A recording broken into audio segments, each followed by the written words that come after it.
2007년에 개봉한 영화 미스트에는 잊을 수 없는 장면이 나옵니다. 지옥이 열려요. 영화에서. 지옥이 열리고 무적행에서 올라오는 짙은 연기가 세상을 뒤덮습니다. 오늘 우리가 살펴볼 요한계시록 9장 2절에도 비슷한 장면이 나옵니다. 그가 무적행을 여니 그 구멍에서 큰 화덕의 연기 같은 연기가 올라오매 해와 공기가 그 구멍의 연기로 말미암아 어두워지며 무적행에서 올라오는 연기로 온 세상이 어두워지는 모습. 정말 끔찍하지 않나요? 하지만 이런 절망적인 상황에서도 하나님은 그분의 백성들을 지키고 계십니다. 이 시간 어두운 연기 속에서도 하나님의 인을 받은 사람들은 어떻게 보호받는지, 그리고 우린 어떤 마음으로 살아가야 하는지 함께 말씀 나누도록 하겠습니다. 첫 번째, 하나님의 인과 보호의 은혜입니다. 4절, 오직 이마에 하나님의 인침을 받지 아니한 사람들은 해하라 하시더라. 여기서 말하는 하나님의 인이 계시록 7장에서 나오는 그 인이죠. 하나님의 인이란 1절에서 말씀드린 것처럼 옛부터 이는 소유, 보호, 보증을 나타내는 표시였습니다. 왕이 자신의 반지로 문서에 인을 치면 그것은 왕의 권위와 소유를 의미했는데요. 마찬가지로 하나님의 인은 우리가 하나님께 속한 백성이라는 표시입니다. 계시록 7장에서 하나님께서 그분의 종들의 이마에 인을 치시기 위해서 네 천사가 등장합니다. 네 모퉁이에 서서 바람을 붙잡고 있는 장면이 나오죠. 이들은 재앙의 바람을 잠시 막고 있었던 것입니다. 그런데 오늘 9장에 나오는 네 천사는 전혀 다릅니다. 14절입니다. 나팔 가진 6째 천사에게 말하기를 큰 강 유브라데에 결박한 네 천사를 도와주라 하매, 이 네 천사들은 유브라데 강에 결박되어 있던 심판의 천사들입니다. 7장의 천사들이 보호하는 천사들이었다면 9장의 천사들은 심판하는 천사들인 것이죠. 반복되는 내용인데요. 예수 그리스도를 믿고 구원 얻은 자들은 성령께서 우리 안에 임하시고 하나님의 소유로 인치십니다. 그래서 바울은 성령의 인치심을 받으라고 말씀합니다. 오늘 우리가 부른 찬양도 그거죠. 성령 충만하게 하소서. 하나님은 그분의 자녀들에게 성령을 부어주시며 그분의 소유와 그분의 백성으로 보호하십니다. 또한 이 인은 보이지 않지만 하나님께서 분명히 그분의 자녀를 아시고 어떤 환난과 시험이 와도 그분의 자녀를 끝까지 지켜주시겠다는 보증이 되는 것입니다. 내가 책임질 거야. 하나님의 인을 받은 우리는 세상의 어떤 환난에도 두려워할 필요가 없습니다. 성령의 인치심은 우리가 하나님의 자녀라는 확실한 증거이며 구원의 보장입니다. 사실 우리는 매일 두려워해요. 매 순간 두려움이 밀려옵니다. 하나님께서 그럴 때마다 성령으로 계속해서 인치십니다. 매일 이 은혜를 기억하며 담대한 믿음으로 살아가시기 바랍니다. 자, 두 번째, 괴롭히는 심판에서 죽이는 심판으로 갑니다. 계시록의 나팔 심판을 살펴보면 처음 4개는 자연을 심판했습니다. 땅의 3분의 1, 바다의 3분의 1, 강의 3분의 1, 해, 달, 별의 3분의 1이 피해를 받았죠. 하지만 5째 나팔부터는 직접 사람을 향한 심판이 시작됩니다. 5째 나팔 심판은 무적행에서 나온 황충들이 하나님의 인을 받지 않은 사람들을 괴롭히는 것입니다. 5절, 그러나 그들을 죽이지는 못하게 하시고 5달 동안 괴롭게만 하게 하시는데 아직은 죽이지 않고 괴롭게만 하는 것이죠. 그런데 6째 나팔 소리가 들리면 상황이 완전히 바뀝니다. 15절, 네 천사가 놓였으니 그들은 그 년, 월, 시에 이르러 사람 3분의 1을 죽이기로 준비된 자들이더라.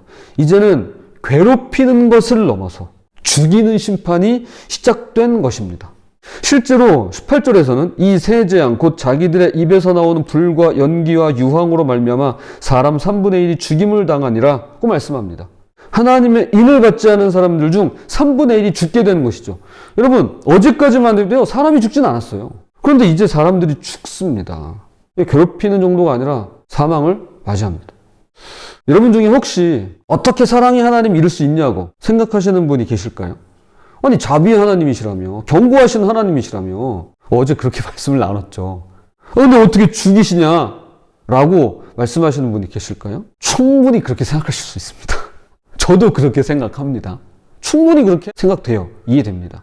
모두 다 하나님의 자녀인데 모두 다 용서하시고 받아주시고 긍휼히 여기시고 구원해 주시는 게 마땅하죠. 그러나 생각해 보세요. 이것은요, 하나님의 공의에서 완전히 어긋납니다. 하나님의 공의에서는 벗어나 있어요. 여러분은 재판관이 편법을 써서 범죄자를 풀어준다거나 공정은커녕 편파적으로 법을 적용하면서도 재판관이랍시고 법 위에 앉아서 제멋대로 판결을 내리면 여러분 그래도 괜찮다라고 생각하시나요?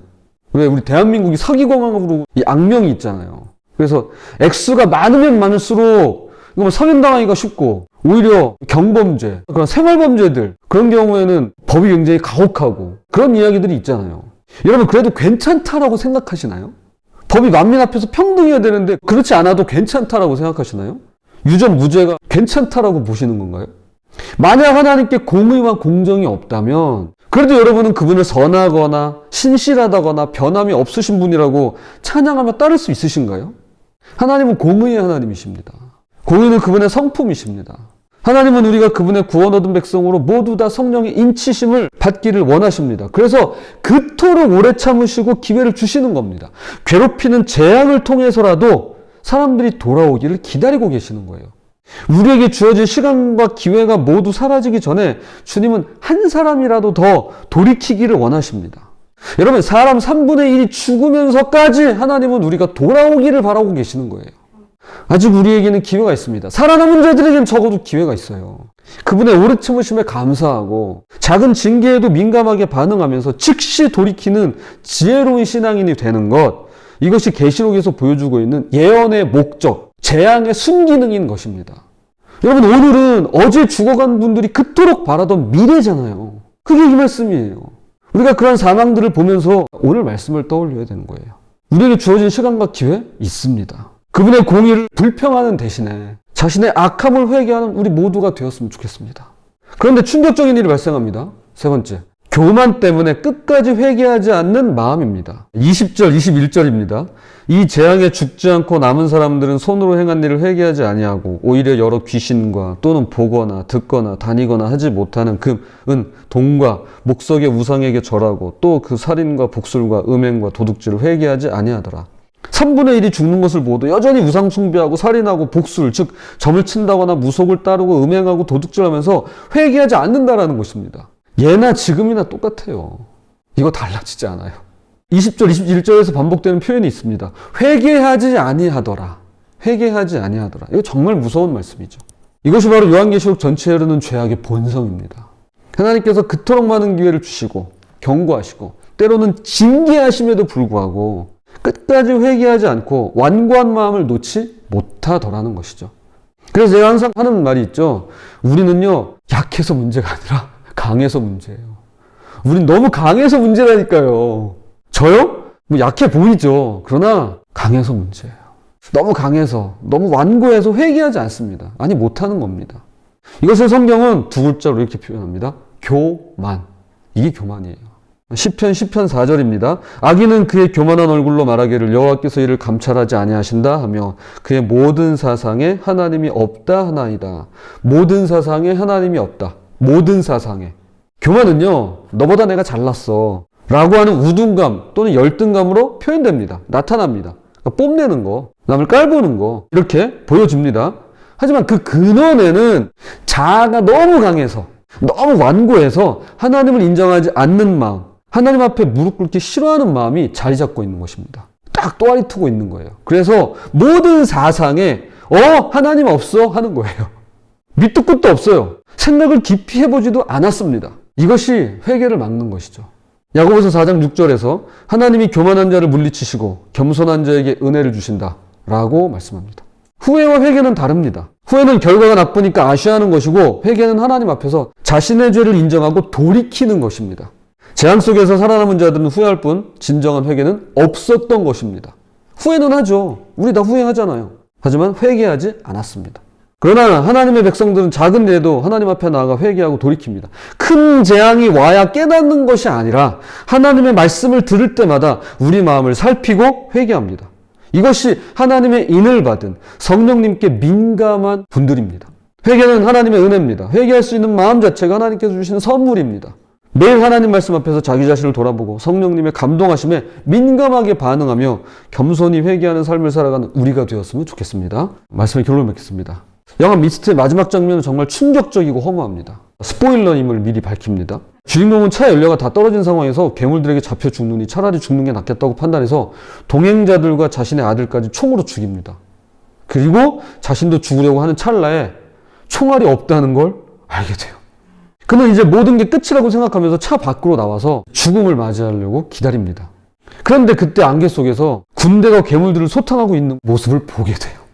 만약 조금만 더 기다렸다면, 조금만 더 희망을 가졌더라면 모두가 살 수 있었을 텐데 그는 성급한 절망으로 인해서 모든 걸 잃고 만 것입니다. 그 허탈과 그 허망함, 그 허무가 얼마나 깊고 컸을까요? 오늘 본문의 사람들도 마찬가지입니다. 하나님께서는 마지막 순간까지도 그들에게 기회를 주십니다. 여러분, 기회가 있습니다. 기회가 있어요. 하나님께서 주십니다. 한 번 주고 끝 하지 않으세요. 그러나 그 기회는 제한적이에요. 영원하진 않습니다. 괴롭히는 재앙을 통해서라도 돌아오기를 기다리셨습니다. 심지어는 죽음을 통해서라도 하나님은 살아남은 자들이 돌아오기를 바라세요. 그래서 과거가 현재를 돕고 죽은 자가 산 자를 구합니다. 하지만 그들은 교만한 마음으로 끝까지 회개하지 않았습니다.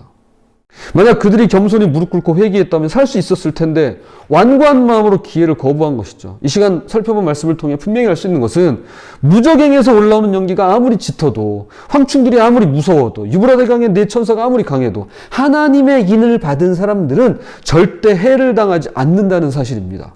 연기가 자욱한 이 세상에서도 하나님의 인을 받은 우리는 담대합니다. 그리고 아직 그 인을 받지 못한 사람들에게 복음을 전하며 그들도 하나님의 보호 안으로 들어올 수 있도록 기도하고 수고를 다할 수 있어야겠습니다. 이것이 바로 하나님의 인을 받은 우리들의 사명이자 특권인 것이죠.